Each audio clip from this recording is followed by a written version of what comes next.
It's another baseball podcast where we talk about baseball like a few friends sitting at the bar. We value your input and love to hear your comments. Also, please spread the word about it. This week on episode 9, we're discussing the trading deadline and the fallout.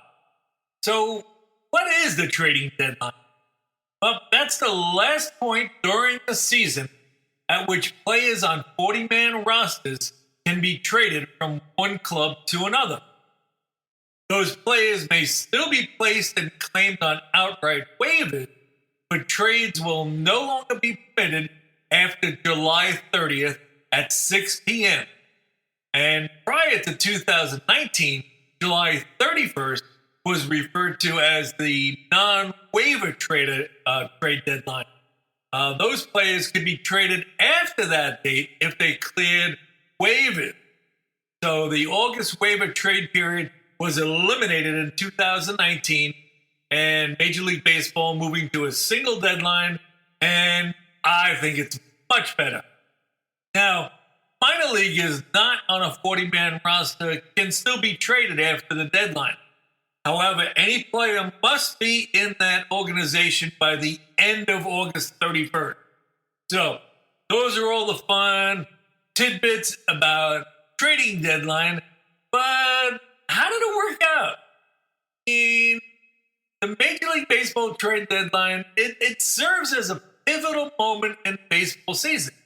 Teams can reshape their rosters either for immediate success or perhaps a little more long-term development. So the total players traded at the Major League Baseball trade deadline this year was a whopping 34 players. And this included a significant number of relief pitchers, pretty much reflecting the trend in baseball, but teams just continued to add to bullpen strength. Now, Major League teams most affected by the trade deadline, I don't know. This is iffy. I've grabbed some of this information. I've kind of swallowed it up a little bit, looking at how they rank each team. Some I agree with, some I don't. But the number one team seems like, I'm going to have to go along with this, I guess, the Seattle Mariners. The Mariners secured impact players like Randy Arozarena. They got Justin Turner. Those guys should make a difference because their offense sucks. And I don't know, they're in another year of trying to blow it. I mean, they had a 10-game lead over the Astros, and here we are now going to go fight down to the last game or last week probably. I don't know. I'll be honest with you. It would not surprise me if the Astros walk away with it in September and win the division by 10 games. I'm just not so sold on the Mariners maintaining their pursuit, you know? So, and they did acquire, Randy Arozarena's having a crap year this year, but he might wake up over there, you know? Justin Turner still hits, and we'll see what happens. They also traded left-hand pitcher Dallas Keuchel to the Brewers for cash, and they moved Mike Baumann, right-hand pitcher, to the San Francisco Giants. So they made a couple of good moves. They're number one on the chart, I guess. Now, Phillies look like they're number 2. They acquired Carlos Estevez, right-hand pitcher, and they also got Austin Hayes. Now, let's see. They also sent right-hand pitcher Sir Anthony Dominguez and Cristian Pache to the Baltimore Orioles in exchange for Hayes. I don't know about that, but we'll have to see. They got left-hand pitcher Tanner Banks from the White Sox. So we'll see how they made out. Other trades included third baseman Buddy Kennedy from the Tigers for just cash considerations. Overall, the trades made by the Phillies, pretty much on the strategic and focused on filling gaps that they could have in the playoff. While, a lot of the analysts noted that Dombrowski, the GM, he could have done more with the if they're going for the championship. But I think that they addressed a good amount of the debatable areas. The Dodgers probably come in at number 3. They made a late acquisition of getting Jack Flaherty, enhancing the rotation, definitely. And they got Michael Kopech and Ahmed Rosario. So those pickups were pretty good. They also got Kevin Kiermaier. He's always great in the outfield. I don't know about hitting anything, and they got Tommy Edman, who seemed to be the acquisition that a lot of teams are going for. I don't know. Edman offers both offensive and defensive versatility, and I think that's probably what made him popular. Now, the focus, I guess, the Dodgers had, they probably approached the trade deadline on looking for another World Series title. Their strategy definitely involved not only acquiring talent, but also ensuring that they didn't deplete their farm system. By targeting players like Flaherty and Kopech, who have proven track record, but they come with varying degrees of risk.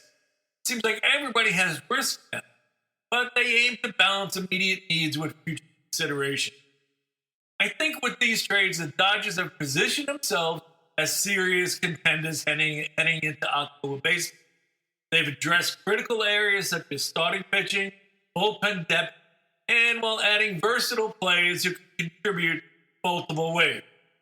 I guess they were proactive approach, and they should maintain competitiveness and increasingly challenging National League landscape.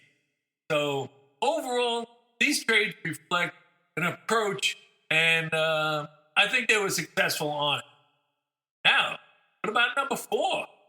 I guess I gotta give kudos to the Mets. Picking up Jesse Winker can be a nice pickup. I think, I think he can help the Mets out. And giving up right-hand pitcher Tyler Stewart was really not that much. They picked up Paul Blackburn from A's. He's inconsistent, but they help. Ryan Stanek, right-hand pitcher from the Mariners. I don't know how that's going to work out as well. But picking up Luis Torrens, which was a surprise to me, acquired from the Yankees for cash consideration. The Yankees basically just dumped him. And they got Matt Gage, a left-hand pitcher from the Dodgers, for, once again, cash consideration. So they were dishing out cash. And they also, as long as they're dishing out cash, they picked up Pablo Reyes, third baseman from the Red Sox. So I guess the Mets wanted to throw cash around this trading deadline. They didn't make any blockbuster trades, but instead they opted for just incremental improvements that might help them in the second half of the season. But they brought in a lot of names. Well, they added several players. Questions remain, though, whether those changes will make any kind of significant performance, Are they going to elevate their performance with this guy? So, I don't know. The Mets made so many trades, rotation, bullpen, but they didn't really pick up anybody that drool over. Yankees next on that list, picking up, I guess you got to start with Jazz Chisholm. They acquired Jazz Chisholm from Marlins in exchange for minor league catcher Augustine Ramirez and minor league infielder Jared Center. Now, Chisholm's arrival has already made an impact. He's contributed to the team's recent success with multiple home runs in his first game. He's got versatility and energy, and it's expected that he's going to enhance the Yankees lineup.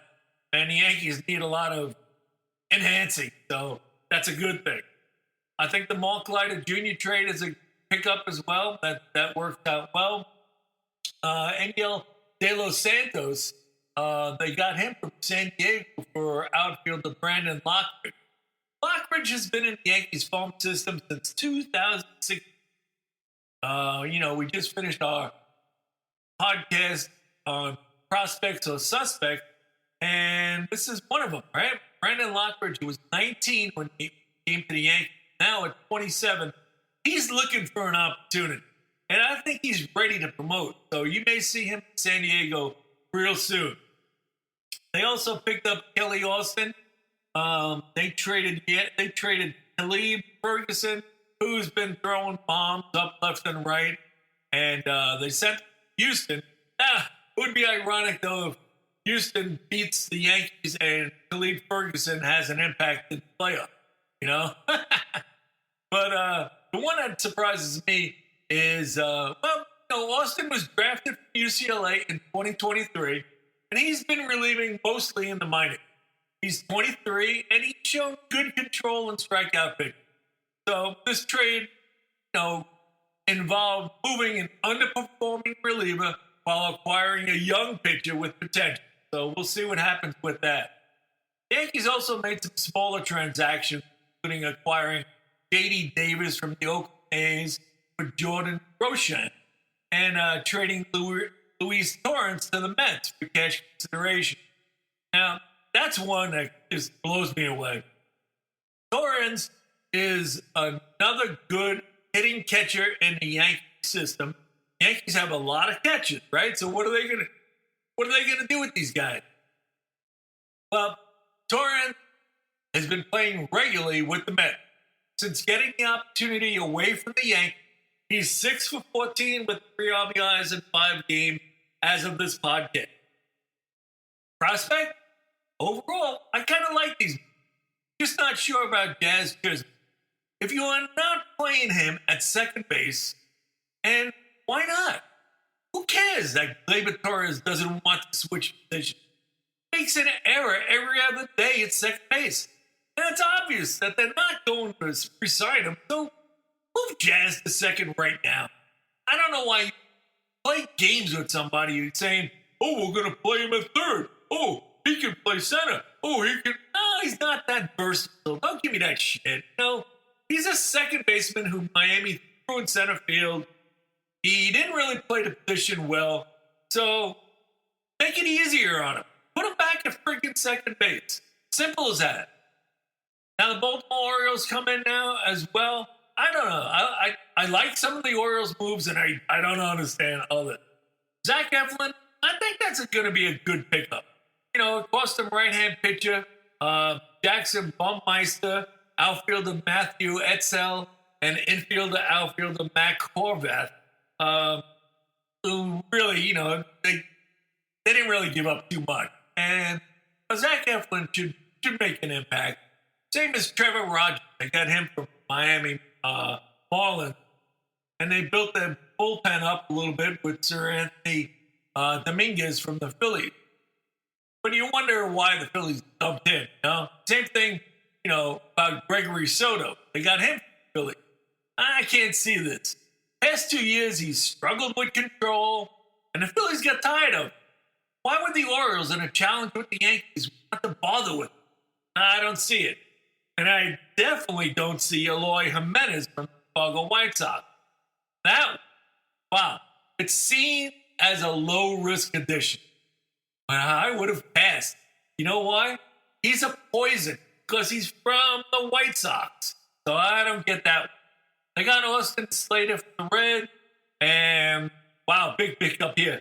And Christian Pache from the Phillies, who was included in the trade for Dominguez. But Pache adds nothing, and he's already been designated for assignment. So I guess they must have just taken him to make the trade. So the Orioles made a few moves. But honestly, I'm not impressed. Eloy Jimenez is a poison. I wouldn't want anyone from that White Sox team. The acquisition of Eflin and Rogers are good pickups. They're going to enhance the pitching. But everyone else, I don't know. I don't know if it's a decision not to part with top prospect. It's very obvious in maintaining their long-term organizational health. So, in a summary with them, while there were no blockbuster trades involving superstars, the collective impact of the transaction, they seem minimal. Now, what about the Kansas City Royals? Anybody think of them? They got Hunter Harvey from the Nationals. The Royals acquired Harvey in exchange for third baseman Hayden Wallace and the 39th pick in the draft. Harvey was a first-round pick of the Orioles in 2013, and he's still bouncing around between the majors and the minors. He had one decent year in 2023 with the Nationals, but I don't see anything there.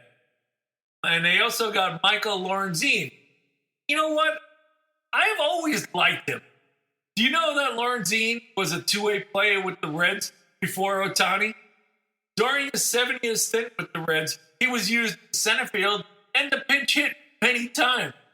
I don't know. I still think he's more valuable as a reliever. So they also got Paul DeJong from the White Sox. Got to be careful with that. But the White Sox suck. So, the Royals made their impact, and they didn't give up a lot. Definitely, you saw the GM on the Royals. He definitely didn't want to give up too much of, of his young talent. Then we have the St. Louis Cardinals. Cardinals addressed huge needs by acquiring starting pitcher Eric Petty and left-hand hitter Tommy Pham. They got reliever Sean Alexander. They managed to do this without giving up much. So I think those are nice little impacts. I don't really know where the Cardinals are going to go. So we'll see about that. So what's the trade deadline grade? We giving out grade? I'm going to give the Seattle Mariners an A+. I'm going to give the Phillies an A+. I'm going to give the Dodgers an A. Mets an A. Yankees an A-. Kansas City Royals a B. And the Cardinals a B. And the Baltimore Orioles a B-. So we'll see about that as far as how that goes. As far as grade, right? The team that did the least at trading deadline was the Minnesota Twins. And I was kind of surprised. I mean, it's a minimal move. They acquired right-hand pitcher Trevor Richards from the Blue Jays for infielder Jay Harry, and they traded right-hand pitcher Matt Bauman to the Diamondbacks for cash. So their lack of significant trade left them without the veteran starting pitching depth I think they were hoping to add. Ultimately, they're relying on existing roster to carry them through the remainder of the season. So, what teams made the best deals? I think the ones that we talked about were definitely, in that group. One of the most significant changes since the expansion of playoff spots is how teams approach the trade deadline. With more teams believing they're still in contention, I think they're now willing to sell off any star player or even solid contributors. This shift has definitely diluted the market for high-impact players, and it leads to a situation where many trades involve the lower-tier guys rather than the blockbuster deals that really enjoy. And also the emphasis on bullpen arm. This year's deadline was characterized by a heavy focus on acquiring relief pitchers. Many teams sought to bolster their bullpen. That's what you kept hearing. Oh, they're going to get bullpen help. They're going to get bullpen. And like we said earlier, unlike previous years, there was no market names that were removed. This year's deadline saw only a handful of notable transactions involving star players. And those star players were having down years, like Rosarina. So, as far as the varied approaches, different teams approach the deadline with varying strategies. I think based on the standings and their future outlook. I'd say most deals weren't too exciting, and some clubs like the Baltimore Orioles and the Seattle Mariners, they made aggressive moves to enhance their roster for a playoff push. While other teams like the Cubs, they may have focused on minor acquisitions that would align better with their future prospects. But with 34 players being moved at the deadline, it was pretty active, just not too exciting. So that's it in a nutshell. I've enjoyed revisiting the deadline deals, and all we can wonder if anyone or any team really has made that impact to their team to spur them on for the remainder of the year. It looks like we'll have a race in the American League East and West Division. I'm not really sure about the National League East, if anyone can catch the Phillies. Same can be said of the Brewers in the Central and the Dodgers in the West. I think the National League will keep our interest in the wild card.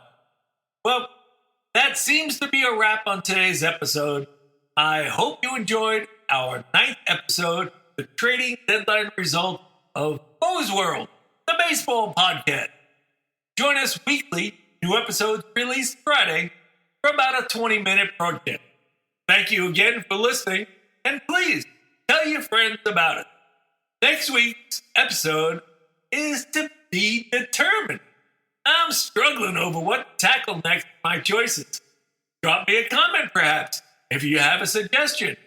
So I guess I'll surprise you with my selection. So whose world is